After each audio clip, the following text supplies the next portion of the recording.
नमस्ते बच्चों, आशा है आपकी पढ़ाई सुचारू रूप से चल रही होगी। आज आपकी ऑनलाइन क्लास भी हुई है। ऑनलाइन क्लास में कोई प्रॉब्लम हुई हो तो मुझे मैसेज में बताएं। इसके अलावा वीडियो में जो मैं पढ़ा रहा हूँ इसके बारे में कोई भी समस्या हो विषय से संबंधित, बिल्कुल आप मेरे से इसके बारे में चर्चा कर सकते हैं। कल अपने 3 रह गए थे, उन 3 के बारे में देखे। 3 जो दोहे थे, तुलसी या संसार में भांति भांति के लोग। तुलसीदास जी कहते हैं कि या संसार में, या यानी इस संसार में भांति भांति के लोग, भांति भांति तरह तरह के लोग होते हैं। तुलसीदास जी कहते हैं कि ये जो संसार है स्वाभाविक है, इस संसार में कई तरह के लोग हैं, बहुत तरह के, हजारों लाखों तरह के लोग हैं, तरह तरह के लोग होते हैं। सबसो हिल मिल चालिए, उन सभी लोगों से हिल मिलकर चलना चाहिए। किसी से कोई शत्रुता नहीं होनी चाहिए, दुश्मनी ना। काहू सो दोस्ती ना काहू सो बैर, न किसी से मित्रता न किसी से दुश्मनी, सबसे बराबर व्यवहार प्रेम। सबसो हिलमिल चालिए, सबसे हिलमिल कर चलना चाहिए, आपसे मेल जोल से रहना चाहिए। किसकी तरह? नदी नाव संयोग। नदी और नाव का जैसे संयोग होता है,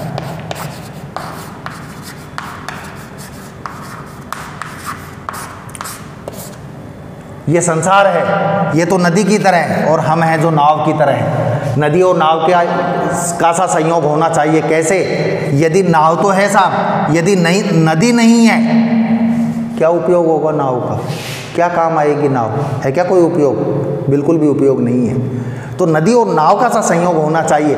नदी के संयोग से, नदी के सहारे नाव इस किनारे से उस किनारे पर पहुंच जाती है। पता नहीं, हम भी सबसे हिलमिल कर रहेंगे तो हमारे बड़े से बड़े काम आसानी से सध जाएंगे। हमारे जीवन में कोई संकट भी आएगा तो वो संकट अन्य लोगों की सहायता से, सबसे अच्छा व्यवहार होगा तो वो संकट दूर हो जाएगा। अगला बताया, तुलसी पावस के समय धरी कोकिलन मौन। तुलसीदास जी कह रहे हैं कि पावस के समय, वर्षा ऋतु के समय धरी कोकिलन मौन, जो कोयल हैं उन्होंने मौन धारण कर लिया है। समय के बारे में बताया जा रहा है। कौन सा समय? बुरा समय। देखो, व्यक्ति के जीवन में अच्छा और बुरा समय दोनों आते हैं। अब अच्छे समय में तो व्यक्ति किसी को कुछ समझता ही नहीं है, वो ये देखता है सब कुछ मैं कर लूँगा, किसी की ज़रूरत है ही नहीं मेरे को, भगवान तक को याद नहीं करता है बुरे अच्छे समय में। लेकिन उसके जीवन में जब बुरा समय आता है तब वो भगवान को याद करता है, तब वो अपने पड़ोसियों को देखता है, रिश्तेदारों को देखता है। और जब कल तक जब उसके जीवन में अच्छा समय था, न भगवान को याद किया, न पड़ोसियों को याद किया, न रिश्तेदारों को याद किया, न मित्रों को याद किया। तो वो समय बताया जाता है। जब व्यक्ति के जीवन में बुरा समय आए तो क्या करना चाहिए? शांत रहना चाहिए। तुलसी पावस के समय धरी कोकिलन मौन। तुलसीदास जी कह रहे हैं कि वर्षा ऋतु जब आती है, वर्षा ऋतु चल रही है, धरी धारण कर लिया है कोकिलन मौन। कोयल जो होती हैं, कोयल पक्षी, इसने मौन धारण कर लिया है, चुप रह गई हैं। वर्षा ऋतु से पहले जो वसंत ऋतु आती थी उसमें कोयल खूब बोलती हैं। बोलता तो खैर केवल इंसान ही है, पक्षी बोलते नहीं है, पशु नहीं बोलते हैं। कोयल के बोलने को कहा जाता है कूकना। कूकना। कोयल जब खुश होती है तो कूकती है, और जब दुखी होती है तो कूकती है। इंसान भी जब खुश होता है तो हंसता है, दुखी होता है तो रोता है। वैसे ही कोयल खुश, प्रसन्न होती है, खुश होती है तो कूकती है, और दुखी होती है तो कूकती है। तुलसी पावस के समय धरी कोकिलन मौन। अब तो दादुर बोली हैं भाई, अब तो दादुर बोलेंगे, मेंढक बोलेंगे। हमें पूछिए कौन? हमको कौन पूछेगा? हमको कोई नहीं पूछेगा। कहने का मतलब है कि हर व्यक्ति के जीवन में अच्छा और बुरा समय आता है। वसंत ऋतु कोयल के जीवन का सबसे अच्छा, सबसे सुखद समय है। और पावस ऋतु, पावस,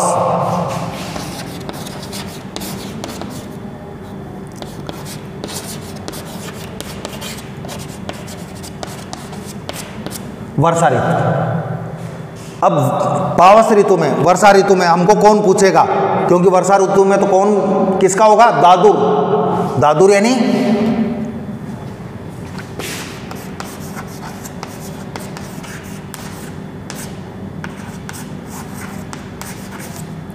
मेंढक, दादुर मेंढक, ये तो किसका समय है? मेंढक के बोलने का समय है। अब हमको कौन पूछेगा? अगला है, समय के बारे में बताया जा रहा है कि जब व्यक्ति के जीवन में बुरा समय आता है कोई साथ नहीं देता है। ऐसा कहा जाता है कि जब व्यक्ति के जीवन में दुख का समय आता है, बुरा समय आता है, तो उसके शरीर की छाया भी उसका साथ छोड़ देती है, अपने भी पराये हो जाते हैं। तुलसी असमय के सखा। अब बुरे समय में कौन सखा होता है, मित्र होता है, साथ देता है? पत्नी, बच्चे, भाई, बंधु, मित्र सब साथ छोड़ देते हैं। तुलसीदास जी कह रहे हैं कि असमय के सखा, बुरे समय के मित्र कौन होते हैं? धीरज, धर्म, विवेक। धीरज, एक तो धैर्य, बुरे समय में व्यक्ति को हमेशा धैर्य रखना चाहिए। एक तो धैर्य, ये नहीं है कि ऐसे बेचैनी हो, जल्दबाजी करे, धैर्य से कि भाई ये देख लेना चाहिए, बुरा समय है, आराम से काम करेंगे। एक तो धैर्य, एक धर्म, धर्म के मार्ग को नहीं छोड़ना चाहिए बुरे समय में। एक विवेक, विवेक का मतलब ज्ञान, दिमाग से काम लेना चाहिए बुरे समय में। साहित्य, साहित्य का मतलब साहित्य,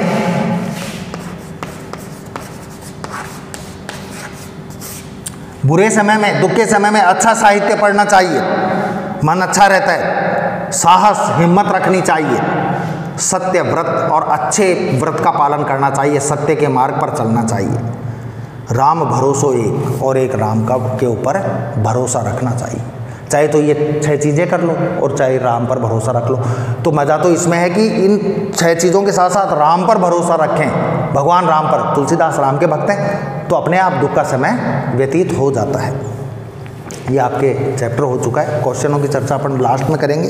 अब राजिया रसोठ, ये जो है इस चैप्टर की हम चर्चा करें।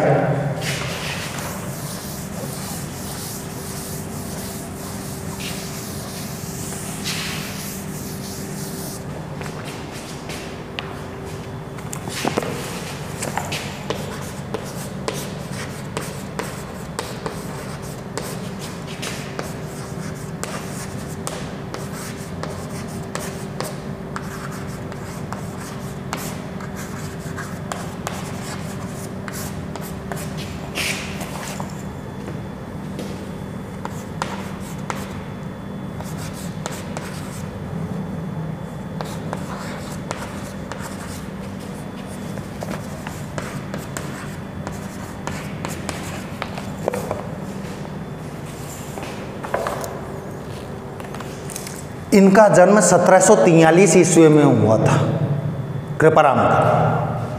अब 1743 ईस्वी में कहाँ हुआ था? तत्कालीन मारवाड़, है ना शब्द, मेवाड़ और मारवाड़। मारवाड़ जो है उसमें एक जगह है खराड़ी गांव।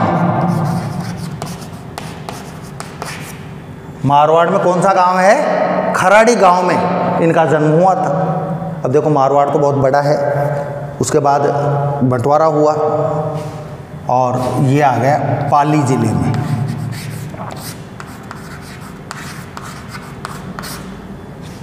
राजस्थान में एक जिला है पाली, पाली जिले के खराड़ी गांव में इनका जन्म हुआ था। कब? 1743, 1743 में इनका जन्म हुआ था और इनकी मृत्यु हुई थी सीकर में 1833 में पहली बार।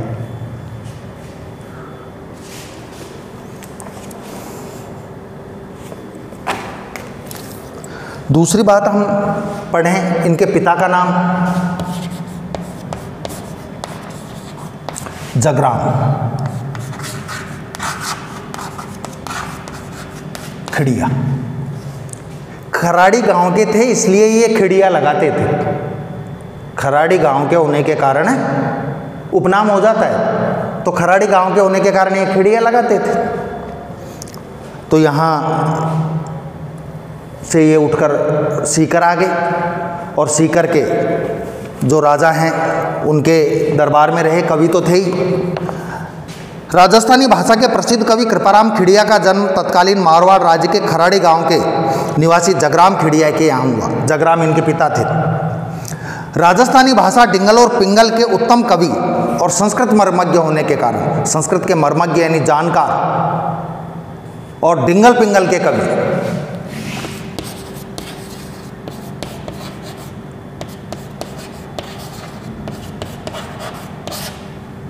ये वीररस के काव्य में काम आती है। ये उपभाषा है राजस्थानी की। राजस्थानी जो भाषा है उसकी उपभाषा, उपबोली है ये।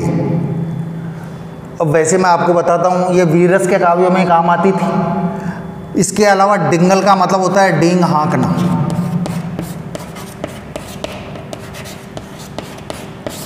डिंगल का मतलब डींग हाँकना, लंबी चौड़ी बातें करना। तो ये डिंगल और पिंगल के कवि माने जाते हैं। संस्कृत के भी मर्मज्ञ थे। संस्कृत के जानकार होने के कारण सीकर के राव यानी राजा लक्ष्मण सिंह ने महाराजपुर और लक्ष्मणपुर गांव जागीर में दिए थे। संस्कृत के जानकार थे, विद्वान थे, दरबार में रहने लग गए। तो सीकर के जो राजा थे महाराज लक्ष्मण सिंह जी ने इनको 2 गांव दिए थे। ध्यान, इंपॉर्टेंट चीज़ है, एक तो महाराजपुर और एक लच्छनपुरा। महाराजपुर और लच्छनपुरा गांव इनको जागीर में दे दिए थे, इनाम में दे दिए थे कि ये गांव तुम ही संभालो, तुम ही मालिक हो इन गांवों के। कवि कृपाराम सीकर के राजा देवी सिंह के दरबार में भी रहे। उनके बाद जो राजा हुए लक्ष्मण सिंह के बाद देवी सिंह, उनके दरबार में भी रहे। अब आपके पाठ तो राजे कृपाराम खिड़िया का है राइटर तो, लेकिन चैप्टर का जो नाम है वो है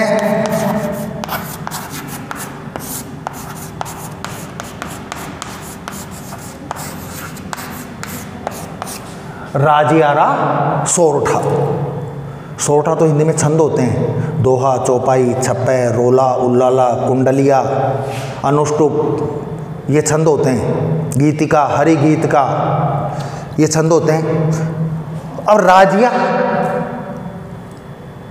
क्या है? राजिया क्या अर्थ होगा? राजस्थानी में एक परंपरा है, किसी का नाम है राम तो रामूड़ा कर देते हैं, श्याम को श्यामूड़ा, कालू का कालिया, बहरू का बहरिया। परंपरा है, बन गई साहब नाम बिगाड़ने की। तो ये राजिया नाम मूल नहीं है, ये नाम है एक राजा राम नाम का एक व्यक्ति था। कौन था ये? ये कृपाराम खिड़िया का सेवक था। कौन था? कृपाराम खिड़िया का सेवक था साहब। कौन? राजिया।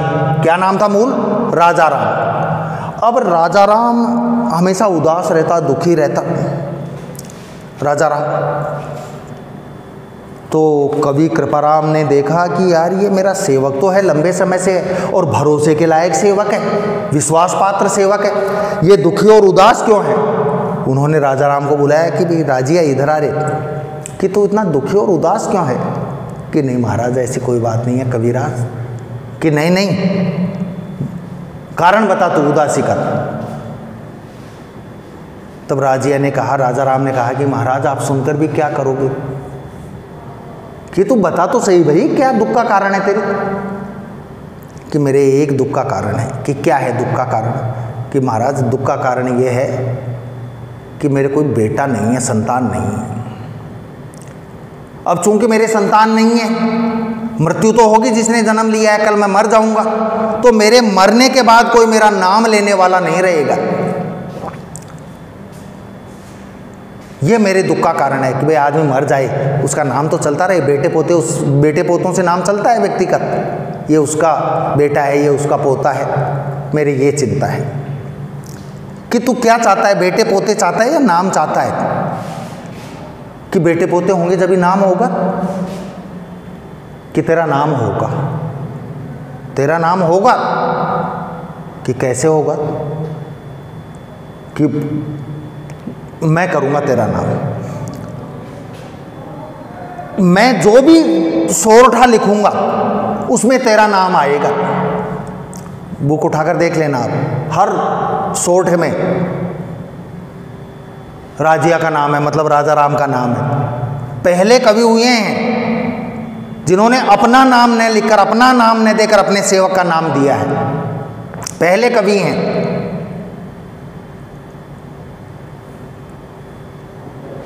वो खुश हो गए, ये इनकी घटना है। राजियारा सोरठा पढ़ेंगे, वही नैतिकता के बारे में, जीवन सार के बारे में, जीवन के आदर्शों के बारे में, क्या इंसान के लिए अच्छा है, क्या इंसान के लिए बुरा है, क्या इंसान को करना चाहिए, क्या नहीं करना चाहिए। आदमी क्या करता है, अपनी कमियां तो देखता नहीं, दूसरों की कमियां देखता है, वो नहीं देखनी चाहिए। विभिन्न उपमानों के साथ, उदाहरणों के साथ इन्होंने अपनी बात स्पष्ट की है। ठीक है बच्चों, कोई यदि समझने में कहीं दिक्कत आ रही हो आपको तो आप बिल्कुल संपर्क कर सकते हैं। ठीक है, धन्यवाद।